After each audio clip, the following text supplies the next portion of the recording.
Selamat siang, selamat datang di lembaga konseling harapan. Ada yang bisa saya bantu? Dan juga Kak, saya di sini mau menjadwalkan untuk konseling bisa Bisa Kak, sebelumnya Kakak tahu lembaga konseling ini dari mana ya? dari teman kuliah saya. Oh, Kakak tahu dari teman kuliah. Untuk tahap selanjutnya Kakak harus ngisi form administrasi terlebih dahulu. Kalau ada yang membingungkan bisa langsung tanya saya. Ya Kak, benar kayak itu.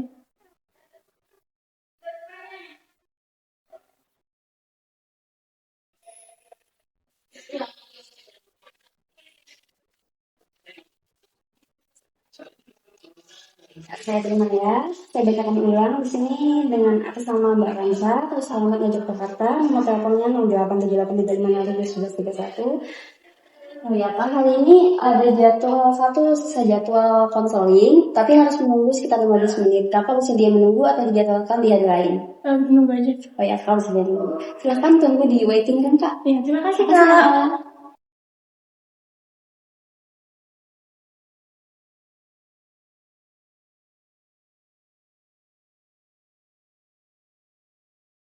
Mesti dengan Mbak Ramsi ya.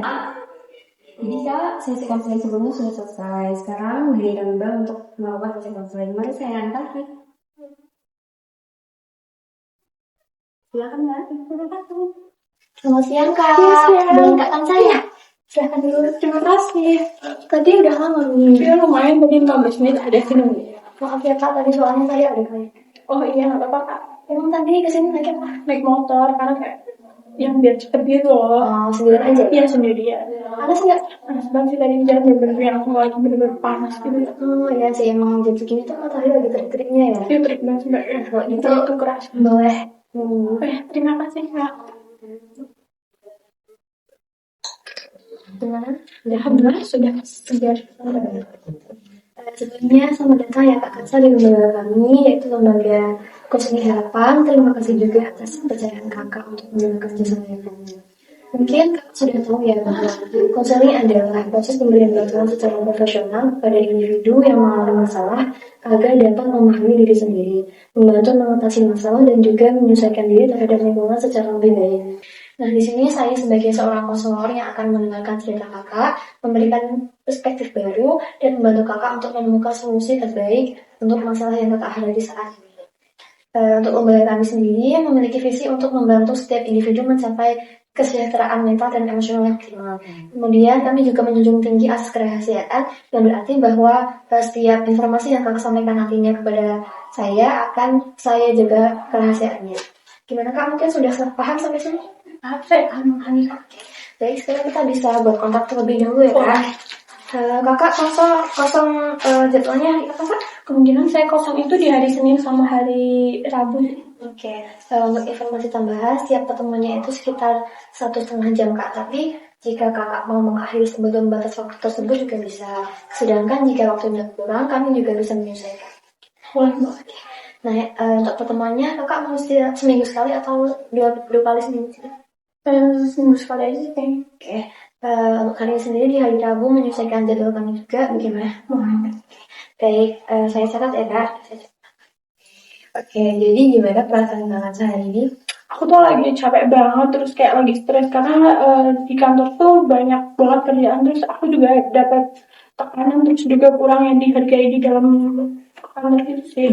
Jadi kakak merasa capek dan stres karena kerjaan kakak makin banyak di kantor dan kakak jadi ngerasa nggak dihargai, benar gitu?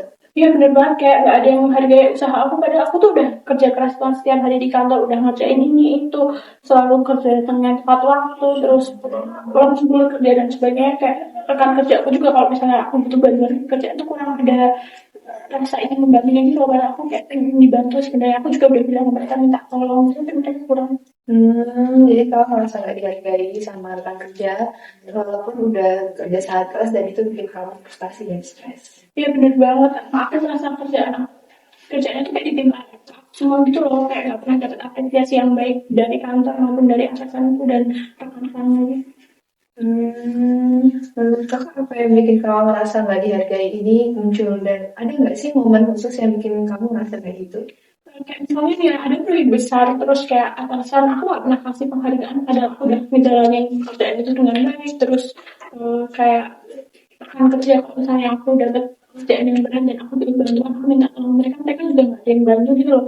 Kayak udah gitu kan, aku selalu menerima mereka kalau misalnya mereka minta bantuan ke aku. Jadi kamu merasa nggak dihargai karena masih udah selesai proyek besar, atasan dan rekan kerja kamu tuh nggak pernah ngasih penghargaan ataupun jadi ucapan terima kasih, dan ini udah berlangsung berapa lama? Iya bener banget, itu bikin aku merasa kecewa banget, dan aku nggak cuma itu sih, kayak misal masalah kecil yang aku soal masalah kecil nih, ada yang aku salahin tuh bener-bener yang nanti aku disalahin terus gitu mungkin, padahal aku udah nyoba kerjanya itu sebaik mungkin. Jadi kalau kecewa banget karena meskipun udah bekerja sebaik mungkin tuh kamu udah disalahin tiap ada masalah yang kecil. Ya terus kalau aku minta bantuan, dukungan dari rekan kerja dan atasannya itu mereka kayak nggak peduli, kayak ya udah terserah kamu mau kerja apa enggak, ya udah bodo amat deh. Jadi kamu juga merasa kurang dukungan dari rekan kerja ya? Ada nggak sih momen spesifik yang bikin kamu merasa rekan kerja itu nggak ada yang mendukung kakak?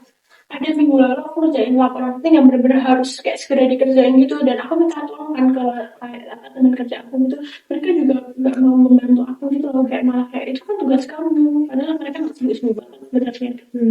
Jadi minggu lalu kakak minta bantuan buat kerjaan laporan penting, tapi rekan kerja kakak tuh bilang dia sibuk, padahal sebenarnya dia tuh nggak terlalu sibuk. Jadi itu bikin kamu tuh ngerasa nggak didukung. Ya aku merasa sendirian gitu loh, kayak dengan tugas-tugas kantor yang banyak banget, dan anehnya kalau ada penghargaan dan bonus mereka tuh dapat, tapi aku nggak pernah ngerasain gitu loh bonus atau penghargaan dari kantor gitu. Jadi kamu merasa sendirian jadi tugas berat, dan itu nggak adil karena rekan yang lain bisa dapat penghargaan atau bonus meskipun nggak kerja sekeras kakak. Ya yang bikin aku stres juga itu tuh kayak kadang tuh aku sampai kepikiran buat resign aja, tapi kerjaannya itu aku udah kayak lama di aku, dan mungkin aku mau berpikir dua kali kalau mau resign tuh. Resign kayaknya jadi salah satu opsi kakak ya yang kakak pikirin sekarang. Tapi apa sih yang bikin kakak ragu untuk ambil keputusan itu? Aku takut gak dapet pekerjaan lain kan, aku kerja di situ juga udah lumayan lama.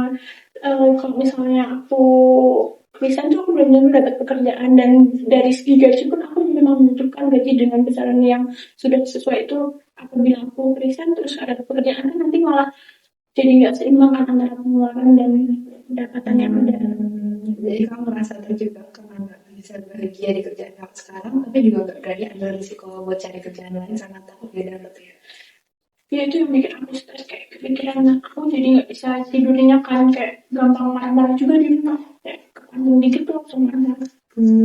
Karena perasaan ini udah berlangsung cukup lama, coba kita eksplorasi lebih dalam ya, gimana perasaan kakak ini mempengaruhi kehidupan kakak secara keseluruhan, baik di tempat kerja maupun di luar kerja. Terus gimana sih perasaan kakak mempengaruhi hubungan kakak dengan rekan kerja dan keluarga? Aku tuh ya di kantor tuh sering ngerasa cemas kalau tiba-tiba ada proyek baru, dan aku kayak ngerasa aku bisa nggak ya nyelesain ini, karena kan tugasnya udah banyak banget kan, dari pekerjaan di rumah juga tuh aku kayak sering ngerasa capek dan nggak punya waktu untuk aku sendiri gitu, dan kadang berinteraksi sama orang rumah gitu. Jadi perasaan gak dihargai dari stres rekan kerja kakak ini nggak cuma mempengaruhi kinerja kakak di kantor, tapi juga mempengaruhi hubungan kakak dengan keluarga kakak di rumah. Jadi kita bakal fokus cari gimana cara ngelola stres ini, dan cari cara biar kamu bisa merasa lebih baik dihargai di tempat kerja. Kamu setuju? Iya bener banget, itu aku sangat-sangat berharap ada solusi yang bisa bikin aku merasa lebih nyaman lagi, lebih baik lagi. Oke, makasih ya udah berbagi perasaan kamu hari ini. Oh iya kak, tadi kan kita sudah sempat menyinggung sedikit ya tentang perasaan kakak tidak dihargai oleh orang kantor, yang pada akhirnya itu berdampak juga pada hubungan kakak dan keluarga kakak. Bisa diskusikan lebih lanjut antara hubungan kakak dan juga keluarga kakak? Iya, aku tuh di rumah kan pulang kerja udah capek gitu kan, sampai rumah masih melakukan pekerjaan rumah tangga kayak saling nyapu, mencuci piring gitu. Jadi aku kurang waktu buat aku sendiri gitu, pengennya me time gitu sebenarnya. Oh iya, berarti kakaknya itu kalau udah sampai rumah tuh pengennya istirahat, tapi karena keadaan itu memaksa kakak untuk tetap melakukan pekerjaan di rumah. Maaf sebelumnya ya kak, kakak udah mencoba komunikasi mengenai hal ini belum dengan suami?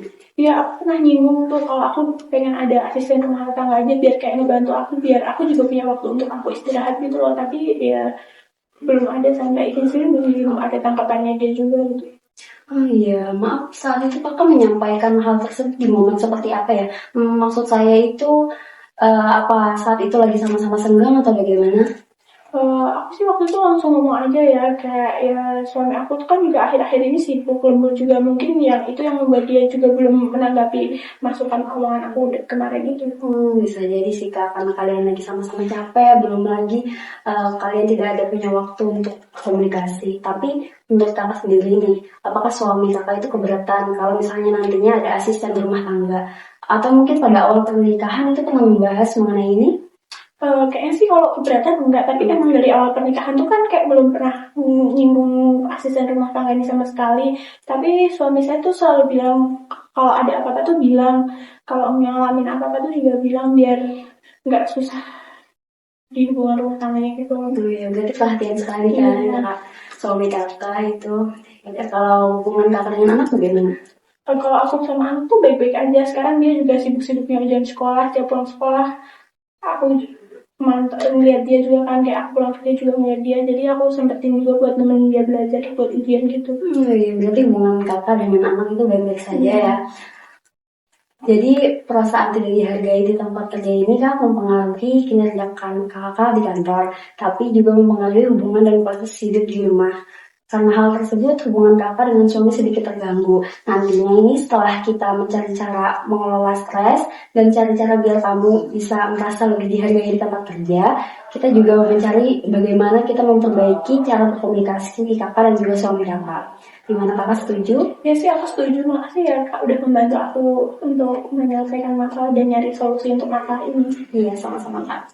Baik Kak, dari apa yang kamu ceritakan tadi, kita bisa loh melihat hal tersebut dari perspektif yang berbeda.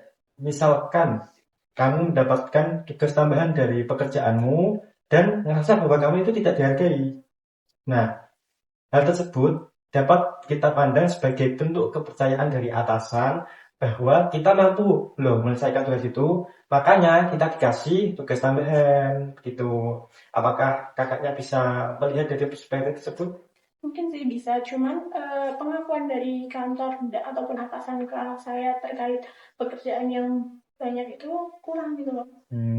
Saya paham hal tersebut. Pengakuan yang jelas memang perlu bagi kita untuk memotivasi kita untuk semangat dalam bekerja. Tapi kadang-kadang kita juga perlu mengubah cara kita melihat situasi agar bisa menemukan kekuatan baru dalam diri kita. Misalkan tadi yang sudah saya contohkan, mengubah hal tersebut menjadi kepercayaan dari atasan yang mungkin kita bisa merasa lebih dihargai secara internal, walaupun pengakuan secara eksternalnya belum datang. Nah, jika kita terfokus pada kurangnya pengetahuan dan membiarkan hal ini mempengaruhi cara kita bekerja, maka ada kemungkinan loh kamu akan merasa semakin frustasi dan tidak termotivasi karena kamu tadi fokus pada tugas tambahan, tidak dihargai dan tidak memandang bahwa hal tersebut itu suatu kepercayaan. Hal ini bisa mengakibatkan penurunan kinerja kamu dan mungkin mempengaruhi hubungan kamu dengan rekan kerja dan atasan kamu. Nah, jika kita mencoba melihat tugas tambahan tersebut sebagai bentuk kepercayaan, kamu bisa menemukan rasa bahagia yang ada dalam diri kamu sendiri lebih tinggi dan tetap termotivasi untuk memberikan yang terbaik. Jadi, bagaimana menurut Mbaknya? Saya mengerti dan itu sangat masuk akal. Mungkin saya perlu untuk mencoba berpikir agar lebih masuk dan melihat dari perspektif tersebut. Saya mengerti bahwa kamu itu melakukan banyak upaya untuk menghadapi situasi ini. Nah, kamu telah bekerja keras, selalu membantu rekan kerja, dan langkah-langkah tersebut itu sudah baik sih menurutku. Namun, mungkin ada beberapa hal yang perlu kita sesuaikan untuk mencapai hasil yang lebih baik. Mungkin sebagai contoh, kamu bisa mencoba pendekatan yang lebih terstruktur ketika berbicara dengan atasan, bagaimana jika kamu menjadwalkan pertemuan rutin dengan atasan, untuk mendiskusikan kemajuan kerja kamu dan ekspektasi kamu secara berkala agar atasan tersebut bisa lebih menghargai kamu. Nah, gitu. Saya pernah mencoba, tapi sampai saat ini tuh belum ada perubahan yang secara signifikan terlihat gitu. Oh, jadi kakaknya udah pernah mencoba komunikasi dengan atasan ya? Iya. Oh, jadi mungkin dalam komunikasi tersebut perlu sedikit perubahan dalam penyampaiannya. Jadi bisa membuat catatan tentang apa sih kontribusi kamu dalam pekerjaan ini, bisa juga melalui hal-hal positif yang telah kamu capai. Nah, kemudian dipresentasikan dalam pertemuan rutin dengan atasan dan jelaskan juga bagaimana perasaan kamu apa dan harapan kamu ke depannya. Nah, kadang-kadang juga atasan perlu diingatkan tentang pentingnya memberikan apresiasi dan pengakuan kepada karyawannya sendiri gitu. Saya juga pernah sih berada dalam situasi yang mirip dengan kakaknya yang alami sekarang. Saya memahami betapa sulitnya merasakan tidak dihargai meskipun sudah bekerja keras. Dalam pengalaman saya juga berbicara dengan terbuka dengan tim dan atasan sangat membantu. Dulu saya juga merasa frustasi dan tidak dihargai, tetapi setelah beberapa kali mencoba untuk komunikasi dengan atasan, dengan tim juga, akhirnya ada perubahan. Mungkin memerlukan waktu sih, tapi bisa sangat membantu. Pengalaman saya juga mengajarkan bahwa ketekunan dalam berkomunikasi bisa membawa perubahan. Baik, terima kasih sudah berbagi. Saya merasa sedikit lebih optimis untuk menjalankan dan mendengarkannya. Mungkin ada beberapa teknik untuk manajemen stres dan komunikasi yang bisa membantu mbaknya dalam situasi ini. Karena kan tadi pada waktu eksplorasi masalah, kata mbaknya itu juga mengalami stres. Nah, ada beberapa teknik manajemen stres dan komunikasi yang bisa membantu kakaknya dalam situasi tersebut. Kan tadi katanya hal tersebut dapat memicu stres. Nah, misalnya apa sih? Nah, bisa menggunakan teknik relaksasi seperti meditasi atau pernapasan dalam. Hal itu bisa membantu kakaknya dalam mengurangi stres. Kita juga bisa melakukan manajemen waktu yang lebih baik dengan membuat daftar prioritas, juga bisa membantu dalam mengelola beban kerja. Selain itu, kakaknya juga belajar komunikasi asertif untuk membuat pesan lebih efektif ketika berbicara dengan atasan atau rekan kerja. Saya juga memberikan beberapa referensi dan latihan yang bisa dicoba dalam mulai stres maupun komunikasi yang dapat dipelajari di rumah nanti. Itu sangat menarik sih. Nanti bakalan saya coba untuk melakukan teknik itu. Bagus sih. Saya juga suka kalau mbaknya minat dengan saran saya. Saya akan memberikan beberapa panduan dan sumber daya tentang teknik-teknik ini. Kita bisa mulai dengan latihan pernapasan dalam selama 10 menit setiap pagi sebelum mbaknya berangkat kerja, agar waktu kerja sudah melakukan pernapasan dalam tersebut. Hal ini juga dapat membantu menenangkan pikiran dan mempersiapkan diri kakaknya untuk menghadapi hari-hari dalam stres kerja tersebut. Kemudian juga membuat daftar prioritas tugas setiap hari akan membantu kakaknya untuk fokus pada pekerjaan yang paling penting dan mengurangi rasa kewalahan. Misalnya pekerjaan yang deadline-nya lebih cepat atau pekerjaan yang butuh pemikiran yang lebih dalam mengerjakan hal tersebut, itu ditaruh yang paling atas-atas gitu.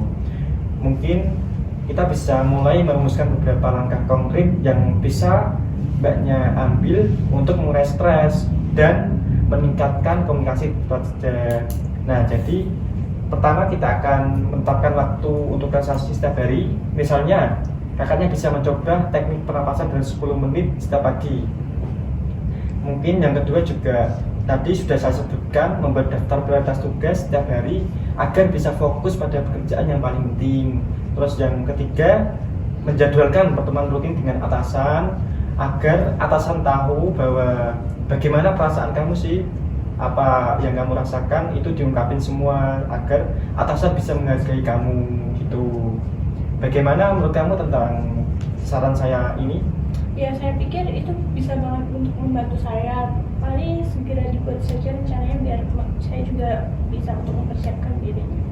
Baik, kita akan mulai dengan memanfaatkan waktu untuk relaksasi. Coba luangkan 10 menit setiap pagi untuk melakukan pernapasan dalam. Duduklah dengan nyaman, tutup mata dan tarik nafas dalam-dalam melalui hidung dan tahan selama beberapa detik, lalu hembuskan secara perlahan melalui mulut. Kemudian lakukan ini secara berulang-ulang. Ini akan bantu menangkap pikiran kakaknya sebelum mulai kerja gitu. Baik, saya akan mencobanya untuk itu sih.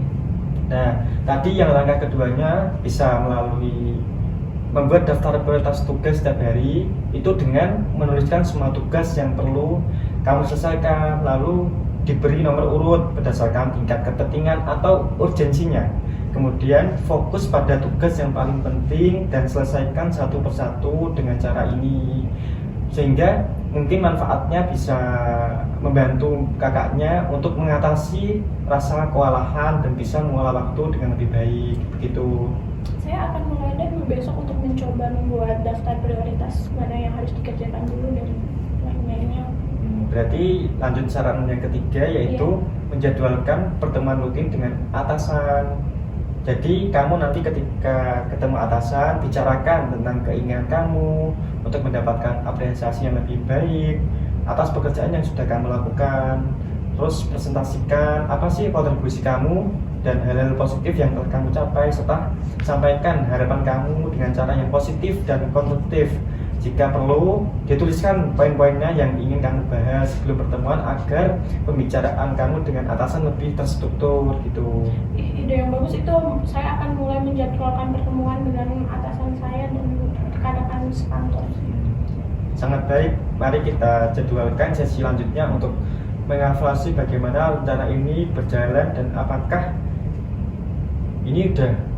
Baik Kak, sebelumnya kan Kak Kansa sendiri tadi sudah bercerita ya bahwa masalah pekerjaan kakak itu juga berpengaruh terhadap hubungan kakak dengan suami. Nah, saya mau tanya nih Kak, sebelumnya apakah Kak Kansa sendiri itu sudah pernah mencoba memahami dari sudut pandang suami kakak terhadap permasalahan ini? Belum pernah sih, kayak aku nggak paham juga kenapa dia nggak ngerespon waktu aku bahas tentang ART itu juga belum ngerespon sih. Jadi memahami sudut pandang dari suami kakak itu bisa sangat membantu loh Kak. Kalau kita pikirkan mungkin suami kakak itu juga merasakan hal yang sama dengan kakak. Mungkin dia juga terbebani dan merasa kelelahan dengan apa yang dia kerjakan. Sama seperti kakak. Jadi mungkin dia tuh nggak ada maksud untuk mengabaikan kakak. Mungkin iya sih Kak. Aku juga sering lihat dia kan kalau pulang kantor udah capek. Mungkin aku belum bisa pengertian kalau dia capek apa gimana. Mungkin kurang paham dia juga gimana. Bener banget Kak. Jadi dengan kakak mencoba memahami perspektif dari suami kakak, itu bisa membantu dalam kakak untuk memperbaiki hubungan kakak dengan suami. Sekarang coba kakak pikirkan, misalkan kakak tidak bersegera untuk memperbaiki hubungan dengan suami kakak, kira-kira apa yang bakalan terjadi? Mungkin sih bisa jadi berantem ya kan, karena aku juga makin stres, mungkin banyak pikiran, terus kayak komunikasinya juga kurang, jadi mungkin malah takutnya jadi berantem gitu. Betul Kak, jadi saya juga dulu pernah mengalami permasalahan yang sama dengan istri saya. Saya juga pernah mengalami kesulitan berkomunikasi. Apalagi ketika kami lagi sama-sama sibuk. Tapi setelah kami mencoba berbicara dan mencari waktu yang tepat untuk berkomunikasi, komunikasi kami sekarang ini malah sudah menjadi lebih baik. Wah, mirip banget ya sama yang saya alami saat ini. Saya jadi punya solusi dan ada harapan untuk hubungan saya dan suami untuk menjadi lebih baik.